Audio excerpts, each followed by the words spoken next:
Título de la lección: El arresto en Jerusalén. Nuestro texto inicial se encuentra en Hechos capítulo 23, verso 11. A la noche siguiente se le presentó el Señor y le dijo: «Ten ánimo, Pablo, pues como has testificado de mí en Jerusalén, así es necesario que testifiques también en Roma». Poco después del primer viaje misionero de Pablo, se hizo evidente que había un desacuerdo elemental en la Iglesia sobre cómo admitir a los gentiles en la fe. Quizás al percibir la escalada del conflicto, Pablo concibió un plan para promover la unidad de la Iglesia. Como en el concilio le pidieron que se acordara de los pobres, decidió invitar a las iglesias gentiles a brindar ayuda financiera para los hermanos de Judea, la ofrenda para los santos, tal vez con la esperanza de ayudar a construir puentes entre los dos grupos. Esto podría explicar su determinación de ir a Jerusalén al final de su tercer viaje, a pesar de los riesgos. Por un lado, tenía un amor sincero por sus compatriotas judíos. Por el otro, anhelaba ver una iglesia unida. Como los judíos y los gentiles eran salvos por igual, no por las obras, sino por la fe, cualquier marginación social entre ellos, basada en los requisitos ceremoniales de la ley, iba en contra de la naturaleza inclusiva del Evangelio. Sigamos a Pablo al entrar en esta nueva etapa de su vida y su misión. Cuando Pablo llegó a Jerusalén, recibió una cálida bienvenida por parte de los creyentes vinculados con Mnason, con quienes se hospedaría. En Hechos capítulo 21, versos 18 al 22, Jacobo y los ancianos de Jerusalén expresaron su preocupación por la reputación de Pablo entre los creyentes judíos locales, celosos de la ley mosaica. Se les había informado que enseñaba a los conversos judíos que vivían en el extranjero a apostatar de Moisés, diciéndoles que no circunciden a sus hijos ni observen las costumbres. Esto, por supuesto, no era así en realidad. Lo que Pablo enseñaba era que, en cuanto a la salvación, ni la circuncisión ni la incircuncisión significaban nada, ya que tanto judíos como gentiles eran igualmente salvos por la fe en Jesús. Esto no es lo mismo que alentar explícitamente a los judíos a menospreciar la ley y sus requisitos.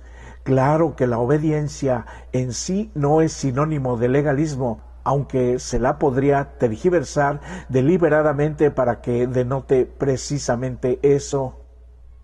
En Hechos capítulo 21, versos 23 al 26, ¿de qué forma demostró Pablo que aún era un judío fiel? A Pablo le aconsejaron que fuese políticamente correcto, debía mostrar la falsedad de los rumores acerca de sí mismo, haciendo algo muy judío, proponer el voto nazareo de algunos creyentes judíos. Este voto era un acto especial de piedad a través del cual un judío se consagraba a Dios. Lamentablemente Pablo accedió. Los héroes, incluidos los bíblicos, tienen sus defectos, como podemos ver en la vida de Abraham, Moisés, Pedro y muchos otros. Se podría alegar que Pablo únicamente estaba siguiendo el principio de comportarse como judío al tratar con judíos, o que es sabido que él mismo hizo un voto no mucho antes, aunque la naturaleza precisa de ese voto no es clara. Sin embargo, esta vez fue una transigencia, ya que suponía que él aprobaba los motivos legalistas detrás de la propuesta. La implicación de esa actitud era exactamente a lo que el apóstol Pablo trató vigorosamente de oponerse, que hay dos evangelios, uno para los gentiles de la salvación por la fe y otro para los judíos de la salvación por las obras. Pablo no estaba autorizado por Dios para concederles tanto como ellos pedían. En nuestros intentos de ser atinados, ¿cómo podemos cuidarnos para no cometer un error similar? Luego de aceptar la sugerencia de los dirigentes de la Iglesia, Pablo debió someterse a una purificación ritual de 7 días para ayudar a cumplir el voto de los hombres. Al mismo tiempo, la tradición judía estipulaba que cualquier persona proveniente de tierras gentiles era inmunda y por lo tanto no podía ingresar en el templo. Esta es la razón por la que Pablo tuvo que purificarse antes de ir a los sacerdotes para dar aviso de su proceso de purificación relacionado con los nazarenos. Si leemos Hechos capítulo 21 versos 27 al 36, ¿qué ocurrió con Pablo al final de su periodo de 7 días de purificación? Se produjo un disturbio causado por aquellos que incitaban a la multitud contra Pablo, acusándolo de atacar los símbolos más sagrados de la religión judía, en especial de haber profanado el templo. Dado que uno de los compañeros de viaje era un creyente gentil de Éfeso llamado Trófimo, pensaron que el apóstol lo había introducido en el patio interior del templo, donde solo podían entrar los judíos. Si la acusación era legítima, Pablo sería culpable de una ofensa muy seria. En el muro que separaba el patio exterior del interior había carteles en griego y en latín que les advertían a los visitantes gentiles que no avanzaran más. De lo contrario, serían personalmente responsables de su muerte subsiguiente. Según la ley judía, era un crimen punible de muerte el que un incircunciso penetrara en los atrios interiores del edificio sagrado. Habían visto a Pablo en la ciudad en compañía de Trófimo de Éfeso y suponían que Pablo lo había introducido en el templo, pero no había hecho tal cosa, y como Pablo era judío, no violaba la ley al entrar en el templo. No obstante ser de todo punto falsa la acusación, sirvió para excitar los prejuicios populares. Al propagarse los gritos por los atrios del templo, la gente allí reunida fue presa de salvaje excitación. Cuando las noticias de los disturbios llegaron hasta una fortaleza romana, el comandante romano Claudio Lisias vino con tropas y rescató a Pablo antes de que la multitud pudiera matarlo. Como blanco de los ataques, Pablo fue arrestado y encadenado mientras el comandante trataba de averiguar lo que estaba sucediendo. Ante los gritos histéricos de la multitud, ordenó que el apóstol fuera llevado a la fortaleza. Los rumores, falsos por cierto, ayudaron a iniciar este motín.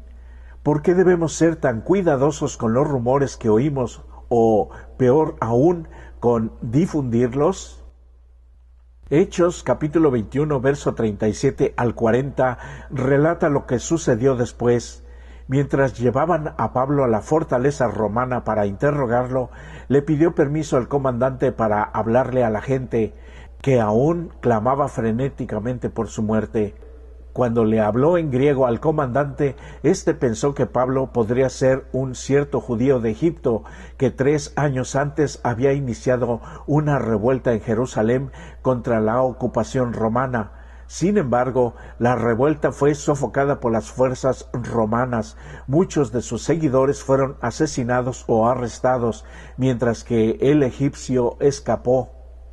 Después de mencionar que era de Tarso, no de Egipto, Pablo consiguió permiso para hablar. En su discurso no ofreció una respuesta detallada a las acusaciones formuladas en su contra, sino que les contó la historia de su conversión, destacando su devoción al judaísmo, hasta el punto de haber perseguido a los creyentes en Jesús. Cuando se enfrentó con una serie de revelaciones del Señor, no tuvo más remedio que seguirlas. Esto explica el cambio completo en su vida y su llamado a predicar a los gentiles. En lugar de entrar en una discusión teológica, Pablo les contó su propia experiencia y por qué hizo lo que hizo. Leyendo Hechos capítulo 22, verso 22 al 29, cómo reaccionó la turba a la declaración de Pablo de que él era un apóstol enviado a los gentiles. La decisión de permitir que Pablo hablara no resultó ser buena. Al referirse a su compromiso con los gentiles, Pablo parecía estar confirmando la verdad de los cargos en su contra, y la multitud se volvió a enfurecer. El comandante romano quizá no entendió todo lo que dijo Pablo, así que decidió interrogarlo con azotes. Sin embargo, además de ser un judío de sangre pura, Pablo también tenía la ciudadanía romana, y cuando mencionó esto al comandante, tuvo que echarse atrás. Como ciudadano romano, Pablo no podía ser sometido a esa clase de tortura. Leyendo Hechos capítulo 22, 1 al 21, ¿qué evidencias ves de que, además de defenderse Pablo, también les estaba predicando a sus compatriotas judíos? ¿Por qué contó la historia de su conversión? Cuando el comandante romano se dio cuenta de que Pablo no representaba ninguna amenaza para el imperio, es decir, que el problema entrañaba disputas internas de los judíos, le pidió al Sanedrín que asumiera el caso. Leyendo Hechos capítulo 23, versos 1 al 5, ¿cómo comenzó Pablo su defensa ante el Sanedrín? La declaración introductoria de Pablo fue recibida con una bofetada en la boca, tal vez porque, como prisionero, su referencia a Dios sonaba blasfema. Su reacción impulsiva nos da una idea de su temperamento.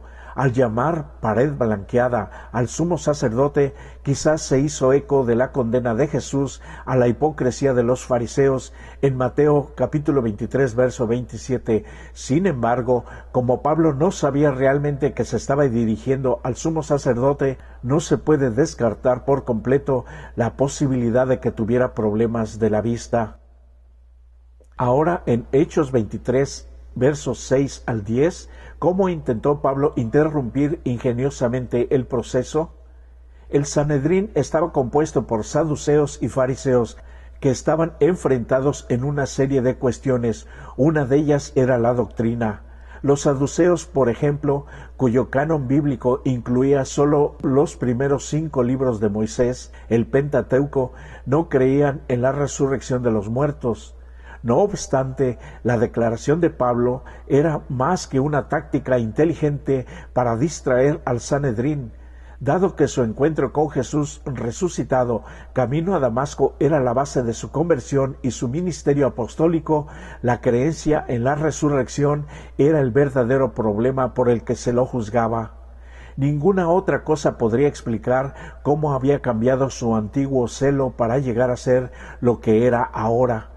Si Jesús no había resucitado de entre los muertos, entonces su ministerio no tenía sentido, y él también lo sabía. Esa noche, mientras Pablo estaba en la fortaleza, el Señor se le apareció con este mensaje de aliento: «Ten ánimo, Pablo, pues como has testificado de mí en Jerusalén, así es necesario que testifiques también en Roma». Dadas las circunstancias, esa promesa podría haber sido particularmente significativa para Pablo. Su anhelado deseo de predicar en Roma todavía se haría realidad. Enfadados por el hecho de que aún no se habían librado de Pablo por medios legales, un grupo decidió orquestar un plan en el que lo emboscarían y lo matarían por mano propia. En Hechos capítulo 23, versos 12 al 17, ¿cuál era el plan de ellos y cómo se frustró? ¿Qué nos enseña esto sobre lo apasionadas que pueden ser las personas por causas equivocadas? El hecho de que más de 40 judíos conspiraran juntos contra Pablo y se comprometieran bajo juramento revela cuánto odio había despertado el apóstol en Jerusalén. Lucas no nos da la identidad de estos hombres, pero eran extremistas dispuestos a hacer lo que fuera necesario para proteger la fe judía de sus supuestos traidores y enemigos. Tal nivel de fanatismo religioso, junto con un fervor revolucionario y nacionalista, era muy frecuente en Judea y sus alrededores en el siglo I. No obstante, de una manera providencial, las noticias de la trama llegaron a oídos del sobrino de Pablo. Resulta decepcionante no saber casi nada sobre la familia de Pablo, pero aparentemente él y su hermana se habían criado en Jerusalén, donde ella se casó y tuvo al menos un hijo.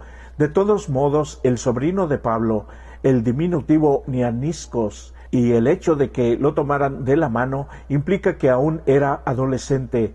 Pudo visitarlo en la fortaleza y contarle la historia. Ahora en Hechos capítulo 23, versos 26 al 30, ¿qué mensaje envió el comandante Lisias al gobernador Félix referente a Pablo? La carta le brindó a Félix un claro informe de la situación. Además, muestra que Pablo se benefició por su ciudadanía romana. La ley romana protegía completamente a sus ciudadanos, que tenían el derecho, por ejemplo, de tener un juicio legal en el que podían comparecer ante el tribunal y defenderse, y el derecho a apelar ante el emperador en caso de un juicio injusto. Al margen de la reputación de Félix, éste le brindó a Pablo el procedimiento legal adecuado. Después de un interrogatorio preliminar, ordenó que lo mantuvieran bajo vigilancia hasta que llegaran los acusadores. Piensa en la providencia de Dios en la vida de Pablo. ¿Cuán a menudo has reconocido humildemente la providencia de Dios en tu vida, a pesar de las pruebas y el sufrimiento que quizás hayas experimentado? En esa ocasión, Pablo y sus acompañantes presentaron formalmente a los dirigentes de la obra en Jerusalén las contribuciones enviadas por las iglesias gentiles para el sostén de los pobres entre los hermanos judíos. Estas ofrendas voluntarias expresaban la lealtad de los conversos gentiles a la obra de Dios organizada por todo el mundo, y todos debían haberlas recibido con agradecimiento. Sin embargo, era evidente para Pablo y sus acompañantes que, aun entre aquellos delante de los cuales estaban en ese momento, había quienes eran incapaces de apreciar el espíritu de amor fraternal que había inspirado esos donativos. Si los dirigentes de la Iglesia hubiesen abandonado plenamente sus sentimientos de amargura contra el apóstol y lo hubieran aceptado como aún especialmente llamado por Dios para dar el Evangelio a los gentiles, el Señor habría permitido que lo tuvieran por más tiempo.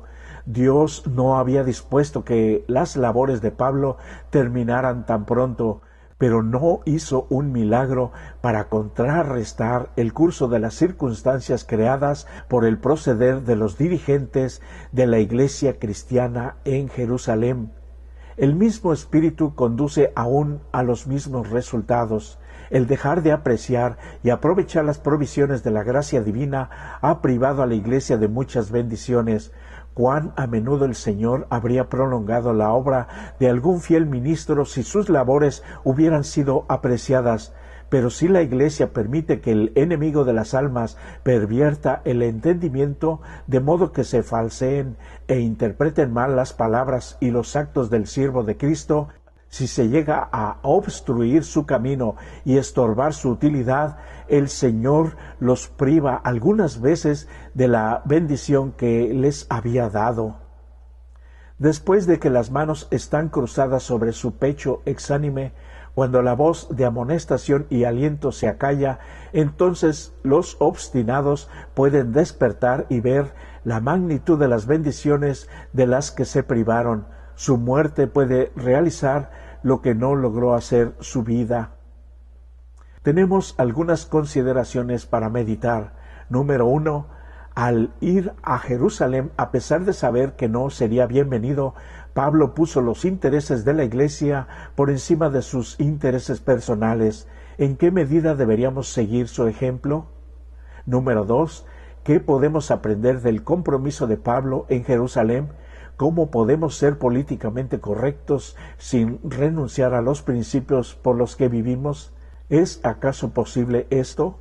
Número 3. La unidad de la Iglesia siempre es muy importante. ¿Cómo podemos aprender a trabajar juntos, unidos, incluso cuando tenemos diferentes puntos de vista? Por eso hoy es un nuevo día de oportunidad para acercarnos más y más al corazón de Dios.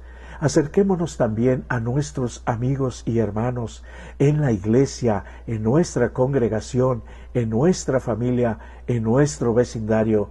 Que nuestro carácter hable que conocemos de veras a Jesús, y si las cosas no son como Dios quisiera, aún es tiempo de arreglarlas. Y le pido al Señor Jesús que te bendiga hasta allá donde estás y que logremos juntos cumplir la misión a la cual fuimos llamados y por la cual vivimos. Amén.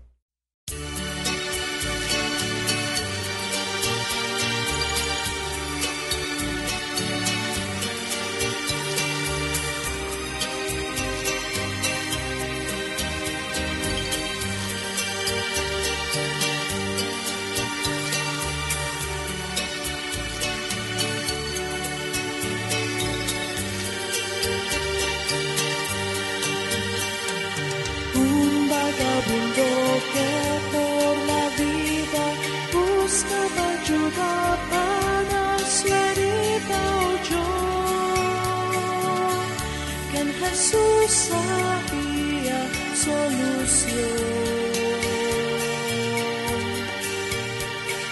Cuando lo encontró, él sabía nada para llegar, no detendría o no.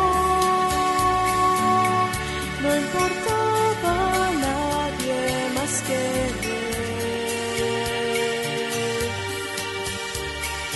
Llegando se postraba y a sus pies le suplicaba: si tú quieres limpio, yo seré.